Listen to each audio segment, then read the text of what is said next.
भारत जो है विश्व में प्राचीनतम संस्कृतियों में से एक है। मतलब सिर्फ भारत ही नहीं है, और भी ऐसे कई देश हैं जो कि प्राचीन संस्कृतियों में से हैं, लेकिन भारत जो है अपनी संस्कृति और अपने कल्चर से काफी प्रभावित रहा है। ठीक है, और इसमें आप देख सकते हो कि इसमें जो है आर्थिक और सामाजिक रूप से काफी बदलाव हुआ है 5 दशकों में। ठीक है, सांस्कृतिक और सामाजिक आप देख सकते हो कि काफी ज्यादा चेंजेस हो चुके हैं, काफी बदलाव आया है। ठीक है, जैसे कि किन किन क्षेत्रों में बदलाव आप देख सकते हैं। कृषि क्षेत्र में, उद्योग क्षेत्र में, तकनीकी क्षेत्र में, ठीक है, या फिर अदर्स जो सेक्टर्स हैं आप वहां पे भी देख सकते हैं। ठीक है, कृषि में कैसे हुआ, आपको भी पता है कि एक तो अंग्रेजों ने हमारे जो यानी ब्रिटिश सरकार जो थी वो उन्होंने हमारे देश पे जो है काफी सालों तक कब्जा करके रखा। ठीक है, अपना कॉलोनिज्म बना के रखा।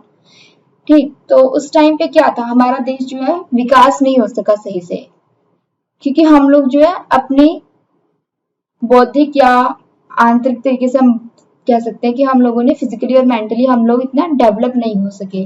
ठीक है, इतनी तकनीकों का हमने विकास नहीं किया। सारी तकनीकी जहाँ भी विकसित हुई कहाँ पे हुई है, वो ब्रिटिश जैसी कंट्रीज में, यानी यूरोपियन कंट्रीज में। डच हो गए, ब्रिटिश हो गए, ठीक है, यूरोपियंस हो गए। तो इस तरीके के जो भी लोग हमारे देश में आए, ठीक है, चाहे वो प्रायद्वीपीय क्षेत्रों पर से आए हैं या फिर समुद्री मार्ग से आए, जिस भी तरीके से आए देश में व्यापार करने के थ्रू। ठीक है, और आपको पता है सबसे पहले कंपनी जो है भारत में लगाई गई ब्रिटिश इंडिया कंपनी जो थी, ईस्ट इंडिया कंपनी। ठीक है, तो उसके थ्रू जो है हमारे देश में जो है कॉलोनियलिज्म स्थापित हो गया। उसके बाद का जो सेशन स्टार्ट होता है राष्ट्रवाद। ठीक है, तो वो तो बहुत पॉलिटिक्स से हो गया, लेकिन अभी हम बात कर रहे हैं सिर्फ आकार और स्थिति के बारे में। तो किस प्रकार जो है भारत में स्थिति और आकार है, तो वो समझेंगे।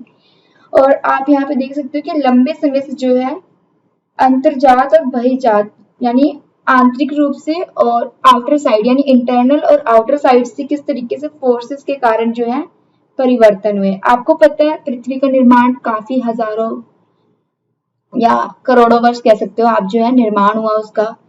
ठीक है, तो उसमें जो है फोर्स यानी इंटरनल पार्ट्स में जो है उसके आउटर साइड्स जो है उस पर जो है फोर्स लगा। ठीक है, तो उसके कारण जो है अनेक परिवर्तन हुए, और इन्हीं बलों से क्या है पृथ्वी की आकृतियों की जो रूपरेखा है उससे निर्धारण में सहायता हुई। ठीक है, यानी फोर्सेस लगे, उससे क्या हुआ, अलग अलग प्लेट्स बने, अलग अलग प्लेट्स पे अलग अलग कॉन्टिन्यूस बने यानी महाद्वीप बने, और महाद्वीप पे अलग अलग देश, अलग अलग राज्य, ठीक है, इस तरीके की जो चीजें हैं स्थापित हुई। ठीक है, जिनको हम बोलते हैं प्लेट टेक्टोनिक्स। ठीक है, तो इसके बारे में हम जो है डिटेल्स में पढ़ेंगे, लेकिन अभी हम जो है बेसिक पढ़ रहे हैं। अब जैसे कि इंडियन प्लेट की बात की जाए तो पहले जो है भूमध्य रेखा से दक्षिण में स्थित थी। ठीक है, भूमध्य रेखा के बारे में बात करेंगे, लेकिन पहले अभी हम ये पॉइंट्स क्लियर कर लेते हैं कि भूमध्य रेखा से दक्षिण में स्थित थी और ऑस्ट्रेलियन प्लेट का एक हिस्सा थी। ठीक है, यानी इंडियन जो प्लेट है, इंडिया जिसपे स्थापित है, वो किसका हिस्सा थी, पहले ऑस्ट्रेलियन प्लेट का हिस्सा थी। प्लेट यानी जितने भी जो आप वर्ल्ड मैप अगर उठा के देखेंगे तो जितने भी जो कॉन्टिन्यूज है उस पे जो है अलग अलग प्लेट्स हैं, और अलग अलग प्लेट्स पे जो है कॉन्टिन्यूज बने हुए हैं। ठीक है, और करोड़ों वर्ष के बाद प्लेट जो है कई हिस्सों में टूट गई। प्लेट्स आपको पता है 3 प्रकार से गति करती हैं, अभिसारित, अपसारित और रूपांतरित। प्लेट्स के बारे में जो है हम आगे पढ़ेंगे, लेकिन मैं आपको बेसिकली बता रही हूँ कि जो प्लेट्स होती है, जो उनमें जो फोर्स लगता है, ठीक है, जो गति होती है, उनकी वजह से क्या हुआ कि कई हिस्सों में जो है कुछ प्लेट्स टूट गई, और जिससे क्या हुआ ऑस्ट्रेलियन प्लेट जो है दक्षिण पूर्व से, ठीक है, जो दक्षिण पूर्व में थी वो क्या इंडियन प्लेट से अलग हो गई। ठीक है, और इंडियन प्लेट जो है उत्तर दिशा में खिसकने लगी। ठीक, तो भारतीय उपमहाद्वीप के भौतिक पर्यावरण पे जो है महत्वपूर्ण प्रभाव पड़ा। ठीक है, तो ये समझेंगे। जिस प्रकार इसकी संरचना तथा शैल समूह की विभिन्नता के आधार पर भारत को हम किन खंडों में बांट सकते हैं, 3 खंडों में बांटा जाता है। पहला प्रायद्वीपीय खंड, जिसमें प्रायद्वीपीय क्षेत्र आते हैं। ठीक है, दूसरा हिमालय तथा प्रायद्वीपीय पर्वतमालाएं। आपको पता है सबसे लंबी जो पर्वत श्रृंखला है वो हिमालय की है, और हिमालय पर्वत भी जो है अलग अलग भाग में डिवाइडेड है, वो हम नेक्स्ट क्लास में पढ़ेंगे। थर्ड है सिंधु गंगा ब्रह्मपुत्र मैदान जो है। ठीक है, तो ये हम सब जो है नेक्स्ट टॉपिक में पढ़ेंगे। ठीक, अब जैसे कि मैंने आपको बताया भारत में कृषि, उद्योग, तकनीकी जो है आफ्टर इंडिया जब इंडिपेंडेंस हुई, जब आजाद हुआ, उसके बाद ये सारी चीजें जो है विकसित हुई। ठीक है, कृषि के क्षेत्र में आप देख सकते हो तो किस प्रकार से मशीनरी का उपयोग अच्छे तरीके से किया गया है। ठीक है, और आज भारत में कई बड़े पैमाने पे जो है कृषि की जाती है, यानी 50% जो है कृषि की जाती है। ठीक, और उसके बाद आप देख सकते हो कि तकनीकी क्षेत्र में कैसे हुआ। तकनीकी क्षेत्र में जैसे आप रेलवे में देख सकते हो, ठीक है, आईटी सेक्टर्स में देख सकते हो, या मेट्रोज होगी। ठीक है, तो पहले कैसे थी कि वो जो है किस तरीके से भाप के इंजन आई, या अगर रेलवे की बात की जाए तो रेलवे जो था पहले स्टीम इंजन के थ्रू जो चलता था, यानी भाप इंजन लगती थी। लेकिन आज के टाइम इतनी टेक्निक्स जो है डेवलप होगी कि आज हम जो है इलेक्ट्रिसिटी पे डिपेंड हो गए हैं, इलेक्ट्रिक जो है व्हीकल्स यूज करते हैं। इससे क्या होता है, पॉल्यूशन भी कम होता है और खर्चा भी कम लगता है। ठीक है, तो अभी हम बात करते हैं भारत। भारत जो है 7वां विशाल देश है। ठीक है, अगर आप 200 से भी ज्यादा जो है देश हैं, उनमें से अगर बात की जाए तो जो 7वां है विशाल देश है, तो एक तरीके से ये भी एक बहुत अद्भुत है, बहुत बड़ी चीज है हमारे लिए। और ये किसमें है, उत्तरी गोलार्ध में है। ठीक है, उत्तरी गोलार्ध में स्थित है। और मुख्य भाग जो है, अगर इस अक्षांश और देशांतर की विस्तार की बात की जाए तो ये जो भारत है, भारत अक्षांश में कितने से कितना है और दक्षिण देशांतर में कितने से कितना है, ये हम देखेंगे। इससे क्या पता चलता है, उसकी स्थिति पता चलती है। ठीक है, कि स्थिति कैसी है। तो पहले हम ये समझ लेते हैं कि अक्षांश और देशांतर क्या होते हैं। ठीक है, यहाँ पे देखो, एक आपको दिख रहा होगा पिक्चर यहाँ पे है। ठीक है, अगर आप वर्ल्ड को, अगर पृथ्वी को देखोगे तो एक पैमाने यानी अनुमान के थ्रू जो है उसमें लाइंस ड्रॉ की गई है। मतलब आप पृथ्वी पे रियल में लाइंस नहीं है। ठीक है, ये सिर्फ अनुमान और सिर्फ लोगों के द्वारा, अध्ययन के द्वारा जो है लाइंस डाली गई है, जिससे क्या है कि जितने भी कॉन्टिन्यूज है, जिसमें उसमें जो देश है उनको जो है अक्षांश और देशांतर रूप में उसकी स्थिति और आकार का पता लगाया जा सके। ठीक है, तो इसलिए जो है ये एक लाइंस अज्यूम्स की गई है। ठीक है, तो अगर आप ये पृथ्वी देखोगे तो पृथ्वी कैसी है, गोल। अब आप कहोगे इसमें तो उत्तर दक्षिण पश्चिम का कैसे पता चलेगा, क्योंकि पृथ्वी तो गोल है, राइट। तो इन्हीं चीज को जो है बनाने के लिए क्या की गई है, रेखाएं डाली गई है। ठीक है, तो आप देख सकते हो फर्स्ट जो है यहाँ पे, इसके कहते हैं हम नॉर्थ पोल। ठीक है, यहाँ पे नॉर्थ पोल होता है, नीचे साउथ पोल होता है जिसे हम दक्षिणी ध्रुव कहते हैं, और ऊपर जो है उत्तरी ध्रुव है। ठीक है, इसे नॉर्थ पोल कहते हैं और इसे साउथ पोल कहते हैं। और इनके बीच में जो लाइंस डाली गई है, लाइंस आप देख सकते हो, एक सीधी लाइन है बीच में, यानी ये दो पार्ट्स में डिवाइड कर रही है। ठीक है, यानी एक ये जो भाग है, ठीक है, और दूसरा ये वाला भाग, इसे कहते हैं हम लोग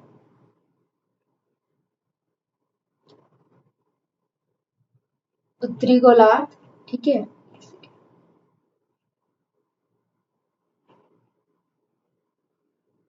तो इसको हम लोग कहते हैं उत्तरी गोलार्ध।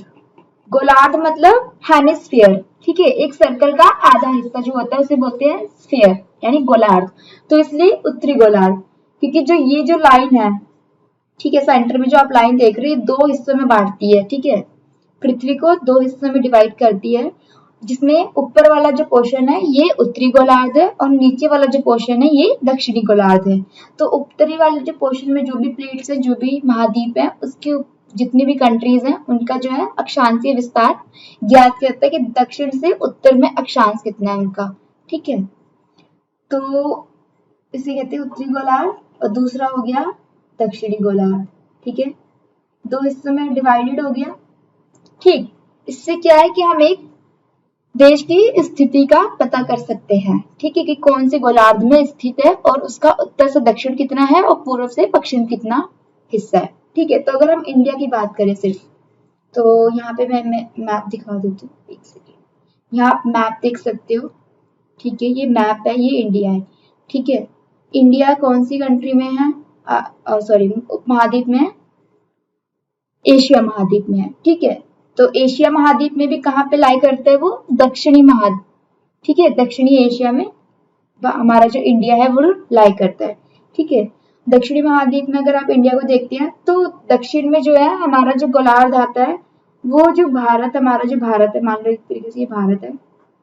ठीक है, यूं एज्यूम कर लो ये भारत है। ठीक है, तो ये किस में आ रहा है, उत्तरी गोलार्ध में आ रहा है। ठीक है, अब उत्तरी गोलार्ध में हम देखेंगे कि इसका दक्षिणी क्षेत्र से लेके उत्तरी क्षेत्र तक कितना विस्तार है। तो अगर आप उत्तर से दक्षिण इसका देखोगे विस्तार जो है अक्षांश, क्योंकि ये अक्षांश में है, ठीक है। ये जो ऐसी ऐसी लाइंस चली होती हैं इन्हें कहते हैं हम अक्षांश रेखाएं, ठीक है, यानी लैटिट्यूड, यानी जो लेटी हुई रेखाएं होती हैं, ठीक है, जो लेटी हुई रेखाएं हैं उन्हें हम कहते हैं अक्षांश रेखाएं। और जो इस पोल से इस पोल पे जो मिलती हैं रेखाएं, ठीक है, इसको भी एक सेंटर में डिवाइड होता है, ठीक है, मान लो एक सेंटर है, ठीक है, तो बराबर हिस्से में बांट गया। ये वाला जो पोर्शन है, ठीक है, ये वाला जो पोर्शन आप देख सकते हैं इस साइड वाला, ये वेस्ट होता है यानी पश्चिमी विस्तार, और जो ये वाला पोर्शन होता है इधर वाला, ये होता है पूर्वी विस्तार, ठीक है, यानी देशांतर रेखाओं का पश्चिमी और पूर्वी विस्तार, ठीक है। तो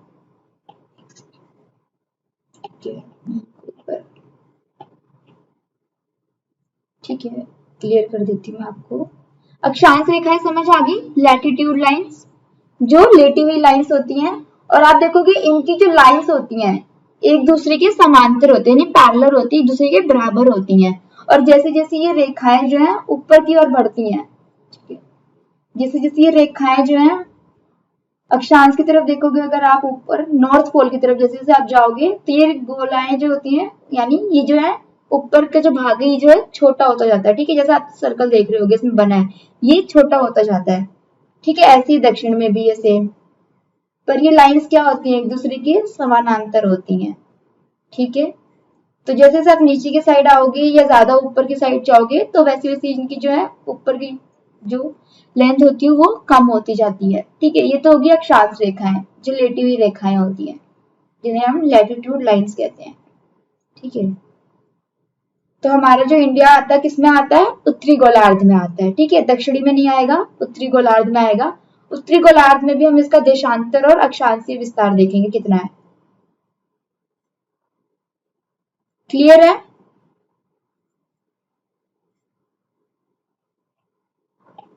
सभी को क्लियर है पॉइंट्स, ठीक है, ओके, अक्षांश समझ आ गया ना, ठीक है। अब हम बात करते हैं देशांतर रेखाओं की।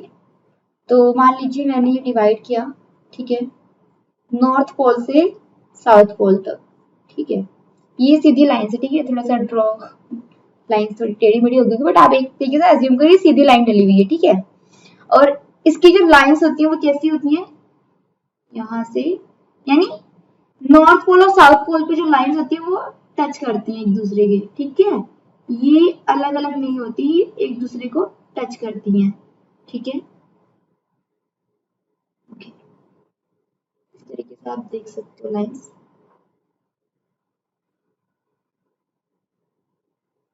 ठीक है, इस तरीके से मान लो। तो ये वाले जो लाइंस होती है इसे हम बोलते हैं लॉन्गिट्यूड लाइंस, यानी देशांतर रेखाएं, ठीक है। और एक मतलब एक दूसरे की जो देशांतर रेखाएं हैं ये क्या होती हैं, समान नहीं होती है। अक्षांश रेखाएं समान होती है लेकिन देशांतर रेखाएं क्या है, एक दूसरे की समान नहीं होती हैं। क्यों, क्योंकि जैसे ये एक पोल से दूसरे पोल पे जो है सभी लाइंस जो है टच करती हैं, तो इसलिए जैसे जैसे आप इनकी रेखाओं को देखोगे तो ये क्या है, यहाँ पे जो इनका विस्तार जो है वो कम होता जाता है, तो इसलिए जो है ये दोनों एक दूसरे के पैरेलल नहीं होती है, बराबर नहीं होती हैं, ठीक है, क्लियर है। और इनको देखोगे आप, कुछ इनको नंबर्स भी दिए गए होंगे, डिग्रीज में इनको बांटा जाता है, ठीक है। तो यहाँ की जो दोनों की जो डिग्रीज होती हैं वो इक्वली होती हैं लाइंस, मतलब ऐसा नहीं कि अगर हमने यहाँ पे 30 लिखा है और यहाँ हमने 50 लिखा है तो जो गैप है 30 का, ऐसा नहीं है, इनके बीच में भी जो है लाइंस होती हैं, लेकिन इतनी ज्यादा अगर हम लाइंस ड्रॉ करके दिखाते वो लोग तो ये बहुत ज्यादा मतलब एक तरीके से गुचड़ गुचड़ जाता है, बहुत ज्यादा क्लियरिटी नहीं आती, लोगों को साफ क्लियर नहीं दिखता, तो इसलिए दिखाने के लिए जो है सिर्फ बड़ी बड़ी लाइंस ही यूज करी गई हैं ताकि आप लोगों को जो है क्लैरिटी से दिखे, ठीक है। बट इनके बीच में जो है ऐसी काफी लाइंस होती हैं जो इक्वल इक्वल्स पे होती हैं, ठीक है। जैसे 30 और 50 है तो 30 और 50 के बीच में भी लाइंस है, 31, 32, 50 तक की लाइंस, ऐसी मान लो फिर 80 है, फिर 90, मतलब ये इनका जो, और ये जो नॉर्थ पोल और साउथ पोल से जो अक्षांश और देशांतर रेखाएं होती है कितनी होती है इनकी, 90 डिग्री की होती है, ठीक है। अगर आप यहाँ से यूं देखोगे तो ये कितना बनती है, ये 90 डिग्रीज पे बनती हैं, ठीक है। और यहाँ से भी अगर आप देखोगे लाइंस अक्षांश की भी, तो वो भी जो है 90 डिग्रीज की बनती है, ठीक है। तो दोनों जो है, दोनों की जो पॉल होती है वो कितनी होती है, 90 डिग्रीज की होती है। और इनके बीच की जो लाइंस है, ठीक है, इनके बीच की जो लाइन है जिसे बराबर हिस्सों में बांटा जाता है, उसे कहते हैं हम भूमध्य रेखा या विषुवत रेखा, ठीक है, यानी इक्वेटर लाइन, यानी इक्वल डिवाइडेड करती है दोनों पार्ट्स को, ठीक। और ये कितनी होती है, 0 डिग्री होती है, ठीक है, ये 0 डिग्री होती है। और इसके ऊपर आप देखोगे एक कर्क रेखा है, ठीक है। उत्तरी अक्षांश में अगर आप अक्षांश में देखोगे तो कर्क रेखा है, यहाँ देख सकते हो आप, दिख रहा है सबको कर्क रेखा। ये कितनी होती है, 23.5 डिग्री, ठीक है। इसी प्रकार आप दक्षिणी गोलार्ध में देखोगे तो मकर रेखा होती है, ठीक है। अगर आपसे कोई पूछे भारत में कौन सी रेखा गुजरती है, तो कर्क रेखा, ठीक है, क्योंकि हमारा भारत जो है, इंडिया जो है वो उत्तरी अक्षांश में है, और उत्तरी अक्षांश में जो है कर्क रेखा गुजर रही है, ठीक है। ये मकर रेखा ये दक्षिणी अक्षांश में गुजर रही है, ठीक है। तो आपको समझ आ गया, अक्षांश रेखा है, देशांतर रेखा है, और कर्क रेखा, मकर रेखा और भूमध्य रेखा। क्लियर है ये लाइंस?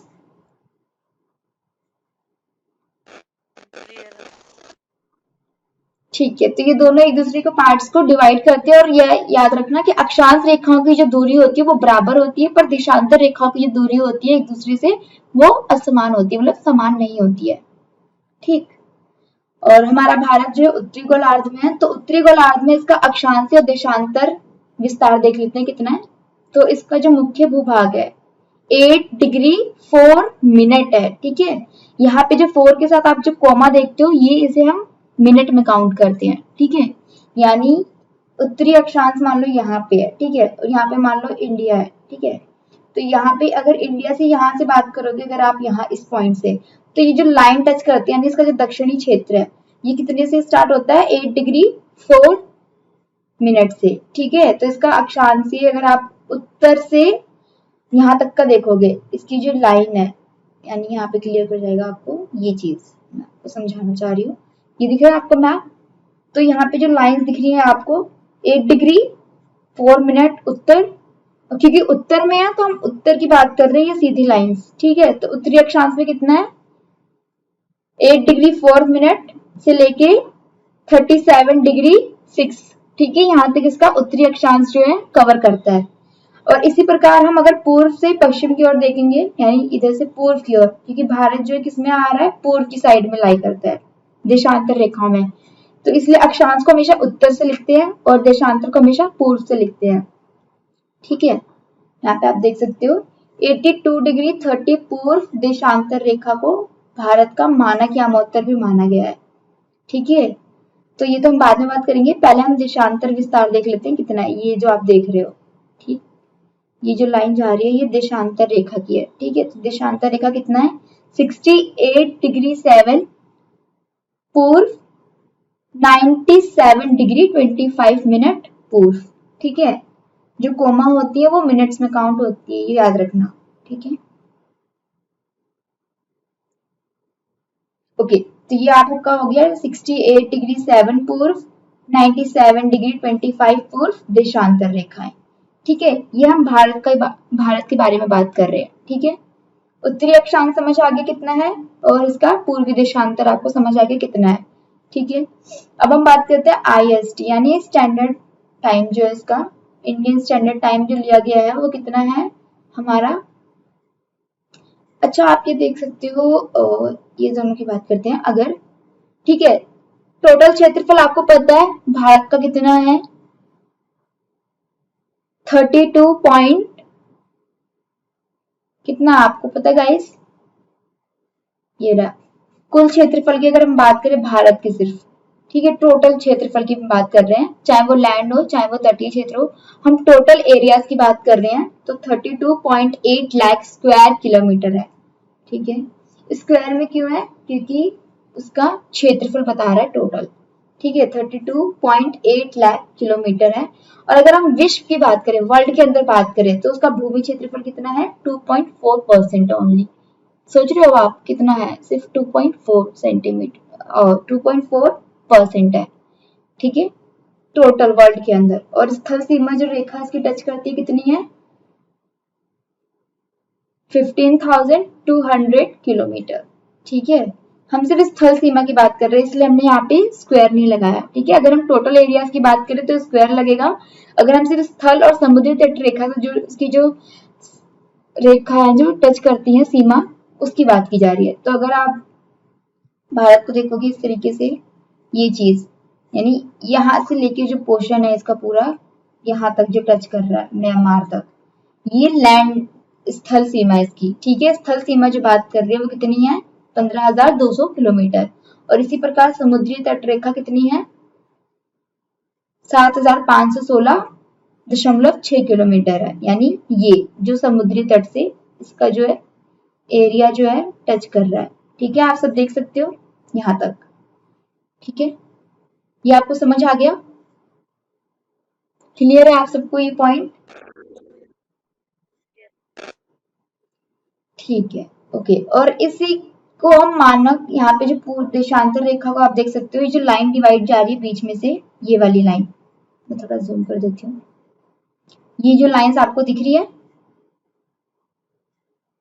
सबको क्लियर है ये लाइन? Yes ma'am. हाईलाइट कर देती हूँ थोड़ा सा मैं, ये येलो से आपको दिख रही होगी लाइन जा रही है जो सीधी, ठीक है। ये कहाँ से आती है, इंग्लैंड के ग्रीनविच से, ठीक है। यहाँ से स्टार्ट होती है और इंडिया की जो यहाँ पे टच करती है। तो इसे जो हमारा जो स्टैंडर्ड टाइम माना गया, क्योंकि ऑब्वियस सी बात है हर राज्य में अलग अलग टाइम तो हम दे नहीं सकते, राइट। अगर अलग अलग राज्यों में अलग अलग टाइम होगा, यानी उसके टाइम से मतलब है कि दिन और समय, दिन और रात से, ठीक है। तो टाइम अलग अलग तो होगा नहीं, तो एक हमने माना, एक यानी स्टैंडर्ड टाइम मान लिया गया कि सभी राज्यों का जो है एक ही टाइम होगा।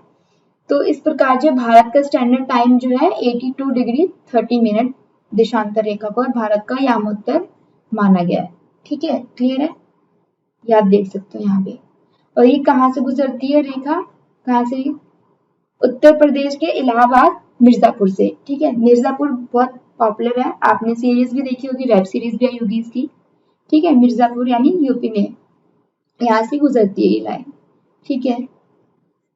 और कर्क रेखा जैसे कि मैंने आपको बताया 23 डिग्री 30 मिनट उत्तर में जो है लाई करती है और इसको दो भागों में जो है डिवाइड करती है। कर्क रेखा जो है भारत को दो भागों में डिवाइड करती है, दक्षिण पूर्व में अंडमान और निकोबार द्वीप समूह और बंगाल की खाड़ी, ठीक है। दक्षिण पूर्व की बात की जा रही है सिर्फ। और आप देख सकते हैं दक्षिण पश्चिम में किस चीज को भाग डिवाइड करती है, लक्षद्वीप समूह और जो कि अरब सागर में है।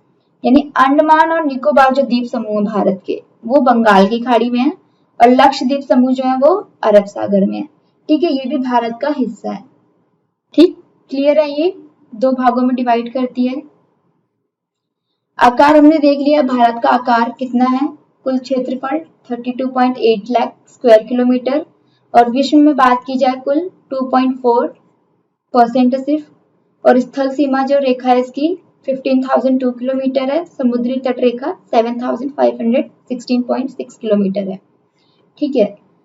अब यहाँ पे देखो हमने पढ़ा होगा उष्णकटिबंधीय क्षेत्र, शीत कटिबंधीय क्षेत्र, दक्षिणी शीतोष्ण, ठीक है, इस तरीके के आपने पढ़े होंगे। तो हमारा जो भारत है एक तो वो उत्तरी गोलार्ध में, तो हम उत्तर से काउंट करते हैं उत्तरी शीतोष्ण कटिबंधीय, ठीक है। तो आप जैसे कि मैंने आपको बताया ये लाइंस होती हैं, ठीक है, जो अक्षांश रेखाएं होती हैं, ठीक है, जो इस तरीके से बनी होती हैं। और यहाँ पे आप देखोगे उष्णकटिबंधीय यानी, ठीक है, तो ये हम कैसे मानते हैं कि उष्णकटिबंधीय प्रदेश है या शीत कटिबंधीय है या शीतोष्ण है, ठीक है। तो यहाँ पे मान लो मैंने एक तरीके से सन जो है 0 डिग्री के पास होता है, ठीक है, यहाँ मान लो मैंने सन बना दिया यानी सूर्य, ठीक है, आप अज्यूम कर लो एक तरीके से सूर्य, ठीक है। अब इसकी जो रेखाएं होती हैं 0 डिग्री पे जो है सीधी पड़ती हैं, ठीक है। और बाकी जैसे जैसे इसकी रेखाएं जो है आगे बढ़ती जाती हैं वो क्या होती हैं, तिरछी पड़ती हैं, ठीक है। तो आपने इसलिए देखा होगा, ठीक है, जहाँ भी ये सीधी रेखाएं पड़ती हैं इसकी यानी इस एरियाज में, ठीक है, तो उसे हम कहते हैं उत्तर कटिबंधीय यानी उष्ण कटिबंधीय, ठीक है।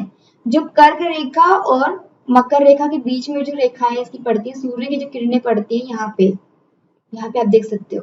इसे हम बोलते हैं उष्णकटिबंधीय। उष्ण यानी वहां पे सूर्य का ताप जो है काफी अधिक मात्रा में होता है, ठीक है। और जैसे जैसे इसकी जो किरणें हैं तिरछी होती जाती है, उसी प्रकार उसका जो ताप है वो कम होता जाता है।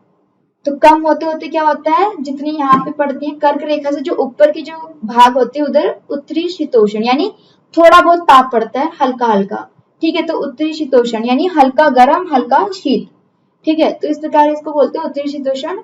और जैसे जैसे ज्यादा ऊपर जाती रहती है, ठीक है, नॉर्थ पोल साइड पे आप देख सकते हो, इधर क्या होती है, आइस होती है। इधर आप सूर्य की जो है सीधा आप सूर्य नहीं देख सकते, ठीक है। सपोज दैट आप जमीन पे खड़े हो, ठीक है, धरती पे हो आप, और आपने कभी देखा होगा कि एक टाइम पे आपके ऊपर जो है सूर्य चमक रहा होता है, ठीक है। क्यों? क्योंकि उसकी जो रेखाएं हैं वो बिल्कुल सीधी पड़ती है और अधिक मात्रा में पड़ती है उसकी किरणें, ठीक है, इसलिए वो आपको ऊपर दिखाई देता है। और आपकी जो परछाई है शाम के टाइम जो होती है ज्यादा लंबी दिखाई देती है, ठीक है। तो ये इसका कारण होता है। और जैसे आप नॉर्थ साइड में जैसे आप बढ़ते जाओगे, ठीक है, उसकी जो रेखाएं होती है वो कम पड़ती है, इसलिए वहां पे क्या होती है, अधिक ठंड होती है, क्योंकि वहां पे ताप जो है बहुत कम मात्रा में हो जाता है। और जो सूर्य होता है यहाँ पे जो है सीधी ना होके तिरछी होती है, ठीक है। इसलिए आप जितने भी नॉर्थ पोल साइड पे जाओगे यानी आर्कटिक जो प्रदेश है, आर्कटिक जो क्षेत्र है, वहां पे क्या होती है, आइसलैंड्स होते हैं, आइस से जो ढकी होती हैं एरियाज, ठीक है। इसी कारण है कि यहाँ पे जो सूर्य की जो किरणें हैं वो कम पड़ती हैं, ठीक है। तो इसी प्रकार जो है यहाँ पे मैंने आपको देखो लिखा भी होगा, गुजरात से अरुणाचल प्रदेश की जो दूरी है, जो डिस्टेंस है, उसमें कितना डिस्टेंस होता है, 2 घंटे का समय होता है। यानी अरुणाचल प्रदेश में जो है, क्योंकि सूर्य कहाँ पे निकलता है, पूर्व की साइड, तो पूर्व की साइड में निकलने के कारण जो अरुणाचल प्रदेश में काफी अधिक मात्रा में ताप पड़ता है, तो वहां पे सूर्य जो है जल्दी निकल जाता है और गुजरात में जो है 2 घंटे बाद दिखाई देता है। तो ये कारण है, इसलिए उनके जो समय में दिन और रात का जो समय है उसमें 2 घंटे का फर्क होता है सिर्फ, ठीक है। टाइम में फर्क नहीं होता, सेम टाइम रहेगा, लेकिन दिन और रात में जो है फर्क होता है 2 घंटे का, ठीक है। क्लियर है आपको?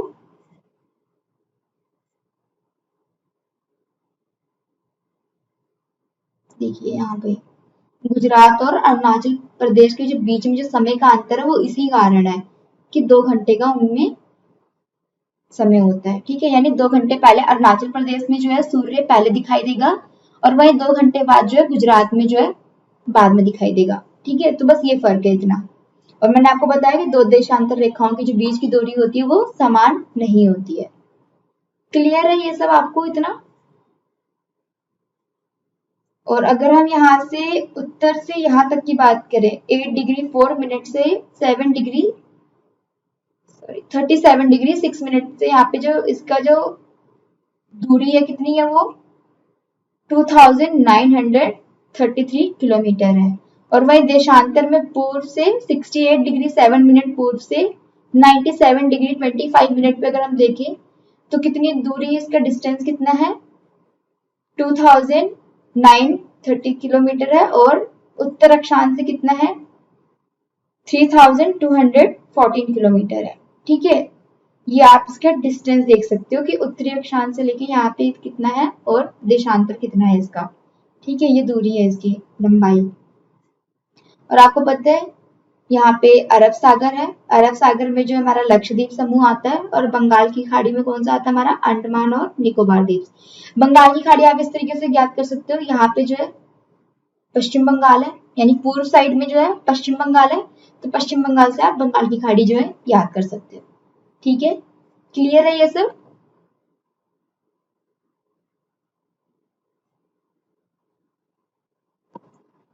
Yes ma'am. किसी को कोई डाउट, कोई कुछ पूछना है आपको पूछ सकता है। और आपको पता है इंग्लैंड और इंडिया में कितने टाइम का डिस्टेंस होता है, 5.5 घंटे का, ठीक है।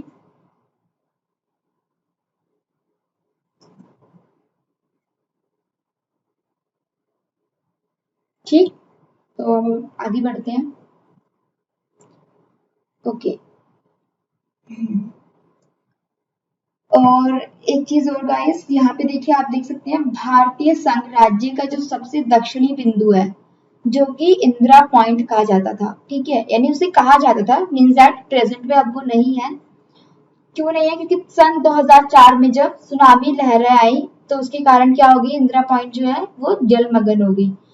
भारत के संघ राज्य, अगर हम भारत की बात की जाए तो भारत के अंदर क्या, लक्षद्वीप और अंडमान निकोबार द्वीप समूह, पूरे इस क्षेत्र को लेकर हम इंडिया की बात करते हैं। ठीक है, अगर हम सिर्फ उसका यहाँ पे सिर्फ इसकी दक्षिणी बिंदु की बात की जाए तो एक तो ये हो गया यानी कन्याकुमारी। ठीक है, तो हम कन्याकुमारी की बात नहीं कर रहे हैं, हम पूरे इंडिया की बात कर रहे हैं जिसमें इंडिया का पूरा क्षेत्र आता है। तो यहाँ पे जो देख सकते हो आप लोग, ये तो हम जो इसका दक्षिणी छोर मानेंगे भारत का वो ये है। ठीक है, तटीय सीमा दक्षिणी क्षेत्र नहीं बोलेंगे, ये तटीय सीमा दक्षिणी क्षेत्र है। लेकिन अगर हम इंडिया की पूरी बात करें, पूरा जो क्षेत्र है वो अंडमान और निकोबार द्वीप समूह, लक्षद्वीप समूह को जो है काउंट करके किया जाता है, क्योंकि ये इंडिया के अंदर काउंट होते हैं, इंडिया का पार्ट है ये। तो इसका जो दक्षिणी छोर है वो ये है इंदिरा पॉइंट, इसे कहा गया है इंदिरा पॉइंट। क्लियर है, आप सबको दिख रहा है? ये इंदिरा पॉइंट है। इसे जो है 2004 में जब सुनामी आई तो उसके कारण जो है वो समुद्र के अंदर जो है वो डूब गया। ऐसा नहीं कि वो बिल्कुल ही खत्म हो गया, वो अभी भी है समुद्र के अंदर। हो सकता है आने वाले भविष्य में या कभी भी और टाइम बाद जब उसमें जो है, आपको पता है प्लेट्स जो है वो गति करती रहती है, क्योंकि आपको पता नहीं चलता है, लेकिन इसमें जो है टाइम लगता है, करोड़ों साल जब बीत जाते हैं तो पता चलता है कि प्लेट्स जो है काफी गति करती हैं। तो जब भी इन फ्यूचर कभी भी होगा तो हो सकता है वो ऊपर भी आ सकता है कल को, या किसी और क्षेत्र में आ सकता है। ठीक है, तो इसको जो है उस टाइम पे इंदिरा पॉइंट भी कहा जाता है। और इसको जो है हम किस नाम से जानते हैं, पिग्मेलियन पॉइंट या फिर लाहिंचिंग पॉइंट। इसके ये दो नाम है इंदिरा पॉइंट के, हम इसको इस नाम से भी जानते हैं। ठीक है, इंदिरा पॉइंट को दो नाम से जाना जाता है, किन किन से, पिग्मेलियन और लाहिंचिंग पॉइंट। ठीक है, तो अगर आप क्वेश्चन भी आता है इंदिरा पॉइंट को किन दो नामों से जाना जाता है तो वो ये दो पॉइंट्स हैं। ठीक है, और ये कब जलमग्न होगी, सन 2004 में, किसके कारण, सुनामी लहरों के कारण। ठीक है, ये क्लियर है। अब हम बात करते हैं क्षेत्रफल की दृष्टि से जो है 7 बड़े देश। ठीक है, तो पहला आपको पता है रूस आता है, जिसका क्षेत्रफल कितना है, प्रति 10 लाख वर्ग किलोमीटर के हिसाब से हम इसको काउंट कर रहे हैं। तो इसका जो क्षेत्रफल है कितना, 17.09 स्क्वायर किलोमीटर है। दूसरे नंबर पे आता है कनाडा। कनाडा का कितना क्षेत्रफल है, टोटल एरिया की बात की जाए तो 9.98, यानी इंडिया के मुकाबले में जो रूस है वो कितना है, उसका 3 4 ज्यादा बड़ा है। ठीक है, उसी प्रकार संयुक्त राज्य अमेरिका यानी यूएसए की बात की जाए, टोटल यूएसए की, तो 9.62 स्क्वायर किलोमीटर है। फोर्थ पे आता है चीन। चीन जो है 9.59 स्क्वायर किलोमीटर पे है।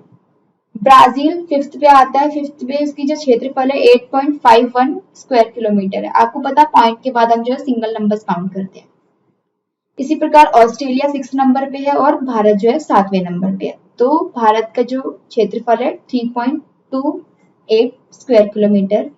ठीक है, अगर कोई क्वेश्चन आता है विश्व का क्षेत्रफल की दृष्टि से जो है पहला सबसे बड़ा देश कौन है, तो रूस। ठीक है, आपको ये याद रखना, और सबसे छोटा 7वां जो है ये रखना है भारत। ठीक है, बाकी इनको याद रखने की जरूरत नहीं है, आपको सिर्फ रूस और भारत का क्षेत्रफल बताना चाहिए, क्योंकि सबसे बड़ा वो ही है और सबसे छोटा भारत है, मतलब क्षेत्रफल की दृष्टि से 7वां बड़ा देश। तो ये 7 बड़े देश हैं। अब आप समझ सकते हो कि 200 देशों में से जो है सिर्फ ये 7 देश है, तो यानी हमारा भारत भी एक है जिसमें। ठीक है, तो काफी बड़ी बात है कि हमारा भारत भी है। लेकिन अगर जनसंख्या के मामले में देखा जाए तो जो चीन था पहले सबसे नंबर 1 पे था और भारत जो है दूसरे नंबर पे था। आप देख सकते हो जितना छोटा क्षेत्र है उससे ज्यादा कहीं इसका जनसंख्या यानी पॉपुलेशन है। वहीं रूस की बात की जाए तो रूस में आप देख सकते हो कितना ज्यादा बड़ा क्षेत्रफल है, फिर भी जो है उसमें जनसंख्या जो है काफी कम है। ठीक है, तो ये फर्क होता है डेवलप्ड कंट्रीज में। और अब आज के टाइम में अगर आप देखते हो तो भारत जो है नंबर 1 पे आ चुका है। ठीक है, जनसंख्या के मामले में उसने चीन को भी पीछे कर दिया है। हालांकि ये बात तो ठीक है, क्या ही कर सकते हैं। ओके, यहाँ पे हम एक और की पॉइंट्स देखेंगे, मतलब जो मैंने की पॉइंट्स जो बनाए हैं, एक इंदिरा पॉइंट और ये जो है स्वेज नहर, ये काफी इंपॉर्टेंट पॉइंट्स जो कि आपको याद रखना काफी जरूरी है।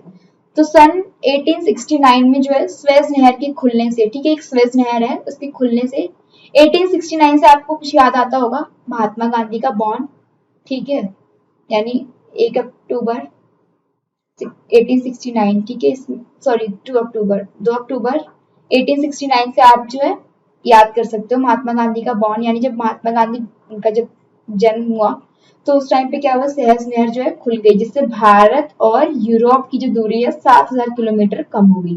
ठीक है, इस नहर से खुलने से जो है इनकी जो डिस्टेंस है यूरोप और भारत की कितनी होगी, 7000 किलोमीटर कम हो गई। ठीक है, अब अगर हम भारत की बात करें तो भारत में जो है 28 राज्य हैं और 8 यूनियन टेरिटरीज हैं, यानी 28 राज्य और 8 केंद्र शासित प्रदेश हैं। ठीक है, पहले कितना था, अगर हम पहले की बात करें तो 28 राज्य और 7 यूनियन टेरिटरीज। तो 8वें में कौन कौन से काउंट हो गए, अब लद्दाख और जम्मू कश्मीर जो है केंद्र शासित प्रदेश बन चुके हैं। ठीक है, 28 राज्य आप सबको पता होगा, ये जो बेसिक है आप लोगों ने पहले भी पढ़ा होगा। और कुछ की पॉइंट्स मैंने यहाँ बना रखे हैं, जैसे कि आंध्र प्रदेश से जो अलग हुआ राज्य वो कौन सा है, तेलंगाना। बिहार से जो अलग राज्य है वो झारखंड है, और मध्य प्रदेश से जो अलग राज्य है वो छत्तीसगढ़ है। ठीक है, तो ये 3 चीजें आपको याद रखनी है राज्यों में। अगर हम क्षेत्रफल की दृष्टि से पूछें सबसे बड़ा राज्य कौन सा है, क्षेत्रफल, ठीक है, ये याद रखना, क्षेत्रफल में सबसे बड़ा राज्य भारत में कौन सा है, तो वो है राजस्थान। और वहीं छोटा राज्य की बात करें क्षेत्रफल की दृष्टि से तो गोवा। क्लियर, सबको क्लियर है points? Yes ma'am. Yes ma'am. ये आप सबको तो पहले भी पता ही होगा, ठीक है, बट ये याद रखना जरूरी है। और अगर हम जनसंख्या से देखें, जनसंख्या की दृष्टि से देखें तो सबसे बड़ा राज्य कौन सा है जनसंख्या में, उत्तर प्रदेश। ठीक है, यूपी। और सबसे छोटा राज्य जनसंख्या में सिक्किम, यानी जनसंख्या वहां पे काफी कम है सिक्किम में। और अगर हम केंद्र शासित प्रदेश में देखें क्षेत्रफल की दृष्टि से सबसे बड़ा राज्य कौन सा होगा, फिर लद्दाख। और वहीं छोटा केंद्र शासित क्षेत्र में लक्षद्वीप। ठीक है, आपको पता है ना लक्षद्वीप जो है केंद्र शासित प्रदेश है। और सबसे बड़ा केंद्र शासित प्रदेश जो जनसंख्या के मामले में, मतलब आपको क्षेत्रफल और जनसंख्या में सबको याद रखना, चाहे वो राज्य हो चाहे वो यूनियन टेरिटरीज हो। ठीक है, सबको याद रखना आपको क्षेत्रफल और जनसंख्या के मामले में सबसे बड़ा सबसे छोटा। ठीक है, तो जनसंख्या के बारे में अगर देखा जाए सबसे बड़ा केंद्र शासित प्रदेश जो है दिल्ली, जिसमें हम रहते हैं, और सबसे छोटा जो है जनसंख्या के मामले में लक्षद्वीप। ठीक है, तो ये हो गए केंद्र शासित प्रदेश और राज्य के बारे में बात होगी। ठीक है, क्षेत्रफल और उनकी जनसंख्या के आधार पर। अब यहाँ देखो की पॉइंट्स हो रहे हैं, 1947 से पहले, यानी जब हमारा भारत जो है आजाद नहीं हुआ था। ठीक है, आजाद होने से पहले की बात की जा रही है यहाँ पे। 1947 से पहले भारत में 2 प्रकार के राज्य थे। ठीक है, जैसे कि अभी तो 28 राज्य और सब एक बराबर है, मतलब इक्वल है। ठीक है, मतलब भारत का एक ही हिस्सा कहा जाता है हम सबको। लेकिन उस टाइम पे क्या था, राज्य जो थे 2 प्रकार से हुआ करते थे, एक प्रांत और रियासत। ठीक है, प्रांत कौन से होते थे, जिसमें वायसराय द्वारा नियुक्त अंग्रेज अधिकारी का शासन होता था। ठीक है, उस टाइम कौन थे हमारे जो राज करते थे हमारे देश पे, ब्रिटिश। ठीक है, ब्रिटिश में जो है वायसराय थे, वो नियुक्त करते थे अंग्रेज अधिकारी, जो कि प्रांत क्षेत्र पे जो है अधिकार जमाते थे, यानी शासन करते थे, यानी लोकल जो स्टेट्स हो गए। ठीक है, उसी प्रकार है रियासत। रियासत वो होते हैं जिसमें राजा महाराजाओं का शासन होता है। ठीक है, तो उस टाइम जो है स्थानीय शासकों द्वारा पैतृकता होती है पैट्रियार्की, यानी पैतृकता के आधार पर, जैसे कि बाप हो गया, बाप का बेटा, फिर बेटे का बेटा, बेटे का बेटा, मतलब ये जो है पूरे एक फैमिली का जो वो चलता रहता है, सीक्वेंस हायरार्की चलती रहती है। उसके आधार पर जो अंग्रेजी शासकों की प्रभु सत्ता मानकर वो है स्वायत्ता से काम करते थे। हालांकि अधिकार अंग्रेजों का ही रहता था, लेकिन वो है कि फ्री होकर जो है काम करते थे। ठीक है, वो ब्रिटिश के अंदर ही होते थे, लेकिन वो है एक राजा महाराजा के तरीके से कार्य करते थे अपने स्थानीय। ठीक है, तो ये समझ आ गया आपको। 1947 से पहले जो है भारत में 2 प्रकार के राज्य थे, प्रांत और रियासत। अब हम बात करते हैं भारत के पड़ोसी देश कौन कौन से हैं। ठीक है, तो भारत के पड़ोसी देश है, अगर हम कुल पड़ोसी देश की बात करें, चाहे वो स्थल सीमा से लग रहे हो चाहे वो तटीय सीमा से लग रहे हो, कितने हैं टोटल, 9। ठीक है, 9 कौन कौन से हो गए, अफगानिस्तान, पाकिस्तान। ठीक है, इस तरीके से आपको याद रखना है सीक्वेंस वाइज। अफगानिस्तान, पाकिस्तान, उत्तर में जो है यहाँ पे मैंने लिखा होगा, ठीक है, जैसे कि नेपाल, चीन, भूटान, बांग्लादेश, म्यांमार, ठीक है, मालदीव। तो ये हमारे जो है 9 देश हो गए पड़ोसी देश जो भारत की सीमा से टच करते हैं, ठीक है। पड़ोसी कौन होगा? जो हमारे घर से टच करेगा, राइट। जैसे हमारे घर है, हमारे घर के साथ जो दूसरा घर होगा जिसकी दीवार टच कर रही होगी वो हमारा पड़ोसी हुआ, राइट। तो इसी प्रकार देशों की भी अपनी पड़ोसी देश होते हैं, ठीक है, जो उनकी सीमा से टच करते हैं, चाहे वो स्थल हो चाहे वो तटीय सीमा हो। तो अगर हम तटीय सीमा क्षेत्र की बात करें, हमारा तटीय क्षेत्र सीमा कितना है टोटल? 75,000 यानी 7,516.5 किलोमीटर है। और जो भूमि से लगा जो क्षेत्रफल है वो 15,000 किलोमीटर है, ठीक है। एनसीईआरटी के अकॉर्डिंग है ये आपका, ठीक है, क्योंकि मैं भी आपको एनसीईआरटी के बेस पे क्लियर कर रही हूँ सब। हालांकि इतना एनसीईआरटी में दिया नहीं गया है, बट आपको ये सब चीजें पता होनी चाहिए कि आप जो है यूपीएससी एस्पिरेंट्स हैं, ठीक है। अब इसमें हम जो बिंदुओं की बात करें, ठीक है, दक्षिणी बिंदु मैंने आपको बता दिया था कि इंदिरा पॉइंट है, लेकिन उत्तरी बिंदु जो है इंदिरा कॉल के नाम से जाना जाता है। ये कहाँ पे? ये भारत में ही है। भारत का जो यहाँ पे आप देख सकते हो, मैंने मैप आपको दिखाया होगा, ये, ठीक है। तो यहाँ पे जो है ये उत्तरी बिंदु हो गया इसका भारत का, ये दक्षिणी बिंदु हो गया यहाँ पे, ठीक है। ये वाला पॉइंट जो था मैंने आपको बताया था, ये नहीं, ये वाला पॉइंट, ठीक है, जो कि अब डूब चुका है। तो करंट में अभी से हमारे पास जो है 3 पॉइंट्स है, यानी उत्तर में है, पश्चिम में है, ठीक है, ये पश्चिम एरिया और इधर हमारा पूर्व एरिया, ठीक है। तो इधर 3 बिंदु जो है हमारे भारत से टच करती हैं, 3 बिंदु जो है। अब इधर हम देखेंगे उत्तर में जो है बिंदु है वो कौन सी बिंदु है? तो इधर है हमारा इंदिरा कॉल, ठीक है, जो कि पाकिस्तान से टच होती है, ठीक है। इंदिरा कॉल जो है पाकिस्तान से टच होती है। और पूर्वी जो बिंदु है हमारे भारत का वो कीबूथ के नाम से जाना जाता है, यानी कीबूथू, ठीक है, कीबूथू के नाम से जाना जाता है, जो कि चाइना के साथ जो है इसका विवाद रहता है, यानी डिबेट चलती रहती है इसमें। इसी प्रकार पश्चिमी जो बिंदु है घुवर मोटा, ठीक है, ये भी पाकिस्तान के साथ जो इसका विवाद चलते रहता है, चाइना कहता है हमारा है और पाकिस्तान कहता है हमारा है, ठीक है। ये बिंदु पे जो है बहस होती रहती है।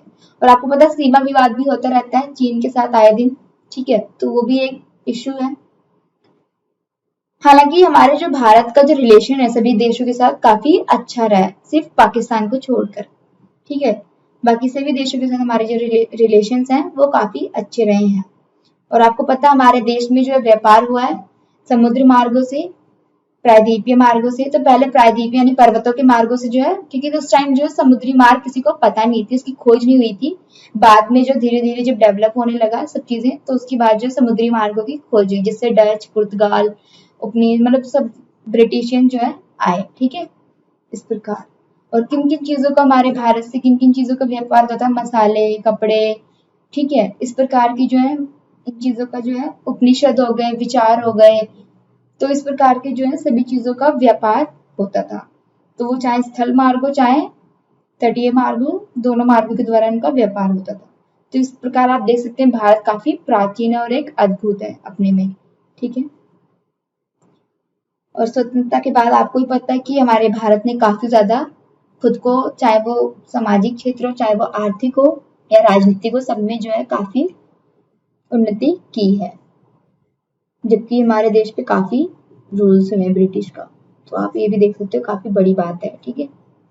अब हम देखेंगे भारत के तटीय सीमा से लगे कुल राज्य कितने हैं, ठीक है। अब हम राज्यों की बात कर रहे हैं, ठीक, सिर्फ और सिर्फ राज्यों की बात कर रहे हैं।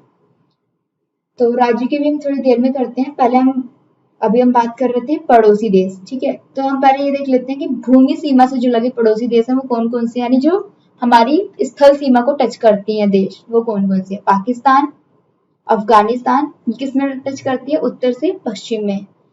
इसी प्रकार नेपाल, भूटान, चीन, ये किस में लाई करती हैं? उत्तर में, ठीक है, यानी उत्तर के क्षेत्र पे लाई करती है। और इस प्रकार म्यांमार व बांग्लादेश है जो कि पूर्व में है, और श्रीलंका और मालदीव जो है वो दक्षिण में है, ये आपको पता है। तो इस प्रकार आपको अगर क्षेत्र पूछे जाए कौन कौन से पड़ोसी देश जो है भूमि सीमा से टच करते हैं और किन किन दिशाओं में है, तो ये आप बता सकते हैं इस प्रकार, ठीक है। अब यहाँ देख सकते हैं आप टोटल, जैसे मैंने आपको बताया कितने राज्यों से लगे सीमाएं हैं। तो यहाँ पे हम तटीय सीमा से बात कर रहे थे। तटीय सीमा से लगे जो राज्य हैं वो 9 राज्य हैं, ठीक है। यानी जो भारत है, भारत के 28 राज्य हैं, 28 में से जो 9 राज्य हैं वो तटीय सीमा से लगे हुए हैं, यानी समुद्री सीमा से लगे हुए हैं। और उसमें से जो बचे क्षेत्र हैं वो भूस्थल सीमा से लगे हुए हैं, यानी भूमि जो है, स्थल सीमा जो है उनसे लगे हुए राज्य हैं। अब कुछ ऐसे राज्य भी हैं, यानी 2 राज्य ऐसे हमारे भारत के जिनकी सीमा समुद्र तट से तथा अंतरराष्ट्रीय भूमि सीमा से लगे हुए हैं। वो कौन कौन से? गुजरात जो कि पाकिस्तान सीमा से है। पाकिस्तान क्या हो गया? हमारा पड़ोसी देश, यानी अंतरराष्ट्रीय हो गया। तो गुजरात जो राज्य है वो एक तो समुद्र क्षेत्र से भी लगा हुआ है और अंतरराष्ट्रीय सीमा से भी जुड़ा हुआ है। इसी प्रकार पश्चिम बंगाल जो है समुद्र से भी लगा हुआ है, समुद्री तट सीमा से, और बांग्लादेश की भूमि सीमा से भी लगा हुआ है। तो ये 2 राज्य ऐसे हैं जिनकी सीमा जो है तटीय तथा अंतरराष्ट्रीय भूमि सीमा से लगते हैं, ठीक है। तो ये आपको याद रखने हैं, काफी इंपॉर्टेंट है ये। भारत की भूमि सीमा से लगने वाले पड़ोसी देश मैंने आपको बता दिए, और भारत के समुद्र तट से लगने वाले जो पड़ोसी देश हैं वो सिर्फ 2 है, श्रीलंका और मालदीव, जो कि दक्षिण में है, ठीक। अब हम इनकी रेखाओं की जो रास्ते हैं, यानी जो लाइन्स हैं, इनकी बात करेंगे। भारत और श्रीलंका के जो बीच छोटा समुद्री रास्ता है वो क्या कहलाता है? पाक जल संधि या फिर मन्नार की खाड़ी। क्लियर? समझ आया आपको? जो लाइंस हैं, जो रेखा है, ठीक है, जिस छोटा समुद्र, यानी जब आप नीचे देखोगे इंडिया को यहाँ पे, ठीक है, नीचे सबसे नीचे दक्षिण छोर पे जब आप देखोगे वहां पे क्या है? श्रीलंका। श्रीलंका के जो बीच में छोटे छोटे समुद्र बने हुए वो कौन सी रेखा कहलाती है? समुद्री पाक जल संधि या फिर मन्नार की खाड़ी। क्लियर? इसी प्रकार भारत और पाकिस्तान से लगने वाली जो सीमा रेखा है उसको कहते हैं रेड क्लिफ रेखा, यानी जो उसको जोड़ती है वो कौन सी रेखा है? Red Cliff. इसी प्रकार भारत और चीन से लगने वाली सीमा रेखा मैकमोहन रेखा कहलाती है, ठीक है। तो ये रेखाएं हैं, इनको याद रखने की जरूरत है। और इसी प्रकार भारत का सबसे लंबी बॉर्डर सीमा किसकी है? बांग्लादेश की, ठीक है। अगर सबसे लंबी बॉर्डर सीमा की बात की जाए भारत की तो वो बांग्लादेश की सीमा से लगता है, ठीक है। भारत की भूमि सीमा कितनी है ये मैंने आपको बता दिया था, 15,106.7 किलोमीटर है, ठीक है। मतलब भारत की जो बॉर्डर जो लग रहा है, बॉर्डर नहीं, जो बांग्लादेश के साथ लग रही है उसकी जो सीमा जो है कितना है वो ये दिया गया है, ठीक है। टोटल भारत की बात नहीं कर रहे हैं हम, सिर्फ भारत से लगने वाली जो बॉर्डर सीमा उसकी क्षेत्रफल है ये, ओके। इसी प्रकार सबसे छोटी बॉर्डर सीमा जो है अफगानिस्तान के साथ लगती है, जिसको अफगानिस्तान और भारत साथ की जो सीमा लगती है उसको बोलते हैं डूरेंट लाइन, ठीक है। जैसे मैकमोहन रेखा, ऐसी अफगानिस्तान और भारत के साथ जो लगने वाली रेखा है उसे हम डूरेंट लाइन कहते हैं। क्लियर है ये सब? समझ आ गया? राज्य, पड़ोसी देश, उनकी तटीय सीमा से कौन से लग रहे हैं राज्य और पड़ोसी देश, स्थल सीमा से कौन से राज्य कौन से पड़ोसी देश हैं, सब क्लियर हो गया ये? यस मैम, क्लियर है। ओके। तो अब हम बात करते हैं भारत पड़ोसी देश की सीमा से लगने वाले राज्य, ठीक है। पहले तो हमने बात की भारत की सीमा से लगने वाले पड़ोसी देश, अब हम बात करेंगे जो पड़ोसी देश है उनकी जो सीमा है कौन कौन से हमारे भारत के राज्यों से लगती है, ठीक है। तो पहले हम पाकिस्तान की बात करेंगे। पाकिस्तान की जो राज्य सीमा से कौन कौन सी सीमाएं लगती हैं वो ये है गुजरात, राजस्थान, पंजाब, जम्मू कश्मीर एंड लद्दाख। ये पाकिस्तान की जो बॉर्डर है वो इन राज्यों से लगती है, टच होती है इनकी राज्यों से, ठीक है। और मैक्सिमम जो सीमा लगती है वो राजस्थान के साथ लगती है और सबसे मिनिमम जो है पंजाब के साथ लगती है। इसी प्रकार अफगानिस्तान का जो बॉर्डर है वो सिर्फ लद्दाख के साथ लगती है, यानी लद्दाख की सीमा के साथ लगती है। चीन की बात करें तो चीन को जो है 3 से 4 पार्ट में डिवाइड किया गया है, क्योंकि चीन काफी बड़ा क्षेत्रफल है और इसकी जो सीमा है लद्दाख से लेकर अरुणाचल प्रदेश तक लगती है, ठीक है। तो लेकिन अभी हम आपको सिर्फ इतना बताएंगे कि कौन कौन से राज्यों से लग रही है, उसके बारे में हम बाद में बात करेंगे, ठीक है। तो पहला राज्य है लद्दाख, देन हिमाचल प्रदेश, उत्तराखंड, सिक्किम, अरुणाचल प्रदेश, ठीक है। ये 5 राज्यों से इसकी सीमा लगती है। इसी प्रकार नेपाल जो प्रदेश है उसका उत्तराखंड, उत्तर प्रदेश, बिहार, पश्चिम बंगाल और सिक्किम से इसके राज्य जो है टच करते हैं सीमा से। इसी प्रकार आप भूटान देख सकते हैं। भूटान जो है अरुणाचल प्रदेश, सिक्किम, असम और पश्चिम बंगाल की राज्यों की सीमा से लगती है। म्यांमार की बात करें तो अरुणाचल प्रदेश, नागालैंड, मणिपुर और मिजोरम से जो है राज्य सीमा से लगती है। आपको पता है जो नॉर्थ ईस्ट के जो एरियाज में जो राज्य है उन्हें हम किस नाम से जानते हैं? सेवन सिस्टर्स के नाम से जानते हैं। ठीक है, असम हो गया, नागालैंड, मणिपुर, त्रिपुरा, मेघालय, मिजोरम, ये जो 7 प्रकार के जो राज्य हैं इनको हम सेवन सिस्टर्स के नाम से भी जानते हैं। ठीक है, बांग्लादेश का जो सीमा है वो किन किन राज्यों से टच होती है? वो असम, मिजोरम, त्रिपुरा, मेघालय और पश्चिम बंगाल के राज्य सीमा से टच करती है। इसलिए यहाँ पे जो राज्य हैं यहाँ पे क्या है? बॉर्डर पे जो है सैनिक रहते हैं ताकि कल को कोई इश्यू, कोई हमारे देश पे हमला या अधिकार ना कर सके। ठीक है, और कर्क रेखा से लगने वाले राज्य कौन कौन से हैं? गुजरात, राजस्थान, मध्य प्रदेश, छत्तीसगढ़, झारखंड, पश्चिम बंगाल, त्रिपुरा और मिजोरम। ठीक है, ये कर्क रेखा से लगने वाले राज्य हैं। ठीक है, जो कर्क रेखा से टच करते हैं। और कर्क रेखा आपको मैंने बताया जैसे कि 23.5 डिग्री पे टच करती है। ठीक है, तो ये हो गया भारत की स्थिति, आकार, उसके राज्य, पड़ोसी देश, स्थल सीमा, तटीय सीमा। ठीक है, जनसंख्या के आधार पर, क्षेत्र के आधार पर, ये सब हमने जो है देख लिया। ठीक है, अब जो है कल की क्लास में जो है हम आगे पढ़ेंगे। ठीक है, प्लेट्स के बारे में बात करेंगे, प्लेट्स कैसे होते हैं, प्लेट्स की गति के बारे में बात करेंगे, गति के कारण जो है जो हलचल होती है वो किन किन जगहों पे क्या क्या बनते हैं। ठीक है, तो आज क्लास में सिर्फ हमने ये समझा। ठीक है, सबको क्लियर है ना ये सब? किसी को कोई डाउट, कोई इश्यू तो वो आप लोग प्लीज कंफर्म कर सकते हैं। Hello ma'am. हेलो, मैम क्या आप ये पीडीएफ टेलीग्राम पर सेंड कर सकती हो? आप ये मेरी वीडियो है हमारे यूट्यूब चैनल पे आ जाएगी, आप वहां पे भी देख सकते हो। और हो सके तो मैं जब क्लास खत्म हो जाएगी, ठीक है, ज्योग्राफी की, तो मैं सारे जो नोट्स हैं वो मैं आपको टेलीग्राम पे शेयर कर दूंगी। ठीक है, is it clear? Yes ma'am. सभी को पॉइंट्स क्लियर थे ना? किसी को कोई डाउट, कोई इश्यू तो नहीं हुआ?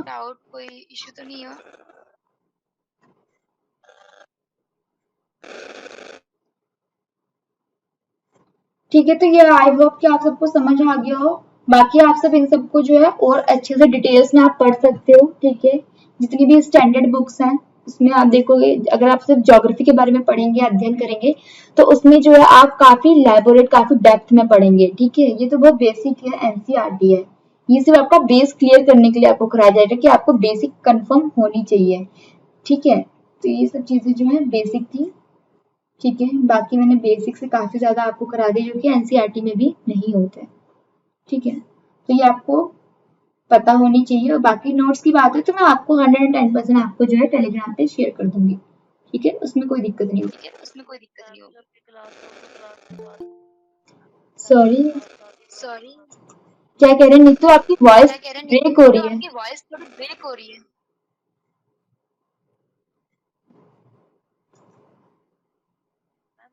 सेंड कर देना। आप कुछ पूछ रही थी ना? हाँ जी, बोलिए फिर से। मैम मैं ये बोल रही हूँ कि आप जब भी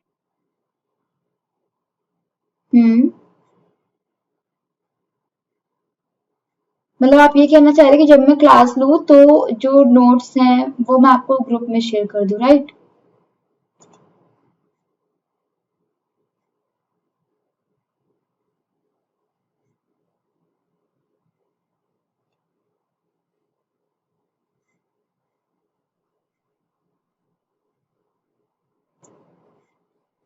कोई नहीं, मैं आपको शेयर कर दूंगी अगर पॉसिबल होता है। ठीक है, टेलीग्राम पे शेयर कर दूंगी, कोई दिक्कत नहीं है। और बाकी मेरा यूट्यूब चैनल है तो आप लोग प्लीज वहां पे जाके जो है मेरी वीडियोस आप देख सकते हैं। ठीक है, जो भी पढ़ाया जाएगा क्लास में वो वहां पे शेयर कर दी जाएंगी, जिससे आप लोग नोट्स भी बना सकते हैं। ठीक है, ठीक है, तो ये सारा जो है आज का क्लियर हो चुका है। अक्षांश देशांतर ये जो रेखाएं थी, ठीक है, ये आपको समझ आ गई है ना, क्लियर थी ना ये रेखाएं सभी को, किन किन डिग्री पे इनको बांटा गया है। और ये अज्यूम की गई रेखाएं हैं, ये रियलिटी में रेखाएं नहीं होती हैं, ठीक है। ये रेखाएं सिर्फ इसलिए डाली गई हैं ताकि एक देश की जो है एक अध्ययन करने के लिए, सिर्फ उसकी स्थिति और उसके आकार के बारे में पता करने के लिए, ठीक है। तो मिलते हैं नेक्स्ट क्लास में, ठीक है। Thank you.